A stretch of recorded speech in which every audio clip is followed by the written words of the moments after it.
Friends, এই মুহূর্তে আজকের সবচেয়ে গুরুত্বপূর্ণ খবর। টানা 5 দিন প্রবল বৃষ্টি উত্তরবঙ্গ দক্ষিণবঙ্গের 5 জেলায়। বিস্তারিত জানিয়ে দেবো আজকের এই ভিডিওটির মাধ্যমে। ভিডিওটি স্কিপ না করে সম্পূর্ণ দেখবেন। ভিডিওটি যদি ভালো লেগে থাকে বা কাজে লেগে থাকে তাহলে একটি লাইক করবেন। এই চ্যানেলে নতুন নতুন আপডেট পেতে চ্যানেলটিকে অবশ্যই সাবস্ক্রাইব করবেন। রাজ্যে ফের বদলাতে চলেছে আবহাওয়ার মেজাজ। উত্তর পশ্চিম বঙ্গোপসাগরে তৈরি হওয়া নতুন নিম্নচাপের জেরে দক্ষিণবঙ্গ জুড়ে আগামী কয়েকদিন ভারী থেকে অতি ভারী বৃষ্টির পূর্বাভাস দিল আলিপুর আবহাওয়া দপ্তর। নিম্নচাপের প্রভাবে উপকূলবর্তী জেলাগুলিতে পরিস্থিতি সব থেকে বেশি তীব্র হতে পারে বলে আশঙ্কা করা হচ্ছে। আবহাওয়া দপ্তরের পূর্বাভাস অনুযায়ী আজ শুক্রবার থেকেই দক্ষিণবঙ্গে বৃষ্টির মাত্রা বাড়তে শুরু করবে। বিশেষ করে যেমন দক্ষিণ 24 পরগনা এবং পূর্ব মেদিনীপুর জেলায় ভারী বৃষ্টির সম্ভাবনা বেশি। আজ এই দুই জেলায় হলুদ সতর্কতা জারি করা হয়েছে।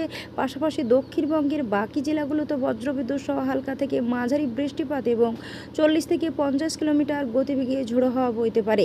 শনিবার থেকে বৃষ্টির ব্যাপকতা আরও বাড়বে। দক্ষিণ 24 পরগনা এবং পূর্ব মেদিনীপুর জেলার জন্য অতি ভারী বৃষ্টির কমলা সতর্কতা জারি করা হয়েছে। এছাড়াও ঝাড়গ্রাম, পশ্চিম মেদিনীপুর এবং হাওড়া জেলায় ভারী বৃষ্টির হলুদ সতর্কতা থাকছে। রবিবার দুর্যোগ আরও বাড়তে পারে। ওই দিন 24 পরগনা, পূর্ব পশ্চিম মেদিনীপুর, ঝাড়গ্রাম, পুরুলিয়া এবং বাঁকুড়া জেলায় অতি ভারী বৃষ্টির কমলা সতর্কতা থাকবে। কলকাতা, হাওড়া, হুগলি, উত্তর 24 পরগনা এবং 2 বর্ধমান জেলায় থাকবে ভারী বৃষ্টির হলুদ সতর্কতা। সোমবারও দুর্যোগ কমার বিশেষ সম্ভাবনা নেই। পূর্ব পশ্চিম মেদিনীপুর, ঝাড়গ্রাম, বাঁকুড়া, পুরুলিয়া, দক্ষিণ 24 পরগনা, পশ্চিম বর্ধমান এবং বীরভূম জেলায় ভারী বৃষ্টির হলুদ সতর্কতা জারি থাকবে। আবহাওয়া দপ্তর জানিয়েছে, মঙ্গলবার ও বুধবার উপকূলের জেলাগুলিতে বিক্ষিপ্তভাবে ভারী বৃষ্টি চলতে পারে। নিম্নচাপের এই প্রভাবের জেরে সমুদ্র উত্তাল থাকার সম্ভাবনা রয়েছে। তাই মৎস্যজীবীদের গভীর সমুদ্রে যেতে কঠোরভাবে নিষেধাজ্ঞা করা হয়েছে। আবহাওয়া দপ্তরের আগামী সোমবার পর্যন্ত দক্ষিণবঙ্গে এই প্রতিকূল আবহাওয়া বজায় থাকবে। মঙ্গলবারের পর থেকে বৃষ্টিপাতের অভিমুখ উত্তরবঙ্গের দিকে সরতে পারে। বৃষ্টির জেরে স্বাভাবিক জীবনযাত্রা ব্যাহত হওয়ার আশঙ্কা রয়েছে। তাই উপকূলবর্তী অঞ্চলের বাসিন্দাদেরকে বিশেষ সতর্ক থাকতে বলা হচ্ছে। অন্যদিকে আবার উত্তরবঙ্গে বৃষ্টি তুলনামূলক কমছে। তবে দার্জিলিং, কালিম্পংয়ের কিছুদিনের মধ্যে ফের শুরু হতে পারে ভারী বর্ষণ। অফিসের সূত্রের খবর, উত্তর পশ্চিম বঙ্গোপসাগর এবং উত্তর উড়িষ্যা উপকূলের ওপর নিম্নচাপ অঞ্চল তৈরি হয়েছে।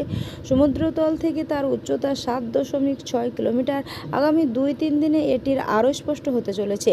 এছাড়া ঋতুকালীন অক্ষরেখাটি রাজস্থান থেকে উড়িষ্যা উপকূলের নিম্নচাপ পর্যন্ত বিস্তৃত।